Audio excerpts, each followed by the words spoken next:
The reality of spiritual warfare, beyond the surface, part 1. The enemy you don't see. Most of you have been sold a lie. Most of you have been taught that spiritual warfare is a metaphor. You think it's just fighting temptation or putting on a nice outfit on Sunday. That is a lie. The modern church has turned the battlefield into a nursery. We sing songs about peace while the enemy is burning down the house, and we call it grace. You are not fighting a bad habit. You are fighting a structured, intelligent, systemic enemy that wants your soul, your family, and your destiny. If you are ready to stop playing church and start fighting, turn up the volume. Welcome to the reality of spiritual warfare. You cannot fight a general if you only know how to fight a private. Most Christians think the devil is a singular guy in a red suit with a pitchfork. That is cartoon theology. The Bible reveals a military hierarchy. 2 Timothy 2 verse 26 says they have been taken captive by him to do his will.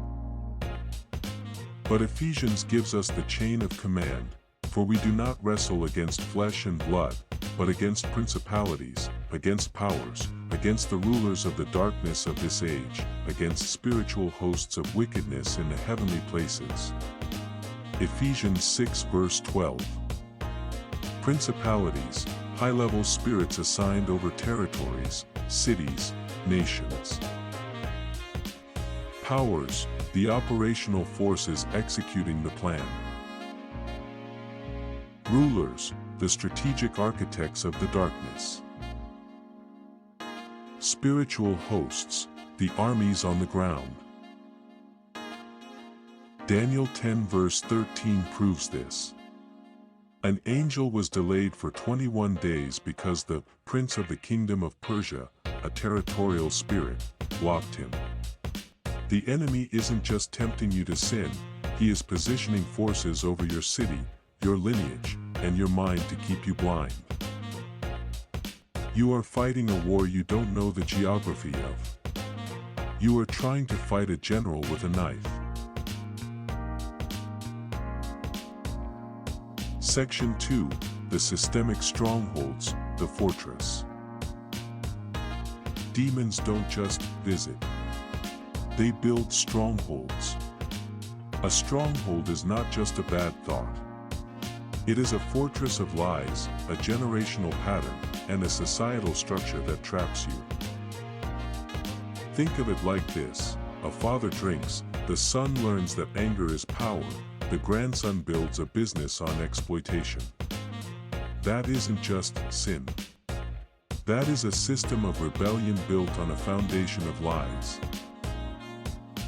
2 Corinthians says, "For the weapons of our warfare are not carnal but mighty in God for pulling down strongholds, casting down arguments and every high thing that exalts itself against the knowledge of God, bringing every thought into captivity to the obedience of Christ." 2 Corinthians 10 verses 4 to 5. You don't demolish a fortress with a band-aid. You don't pray a prayer and hope it goes away.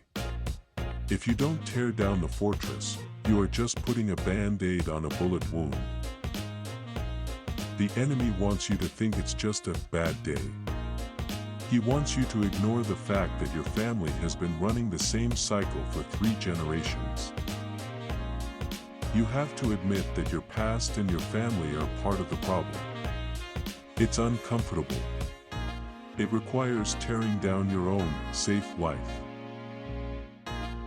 Section 3, the mind is the front line. The most common battlefield is your own mind. The enemy doesn't need to kill you, he just needs to keep you thinking lies about God, yourself, and your future. You are of your father the devil. There is no truth in him. When he lies, he speaks his native language, for he is a liar and the father of lies. John 8 verse 44. Here is the nuance most pastors miss: biology exists. The enemy weaponizes the chemical imbalance.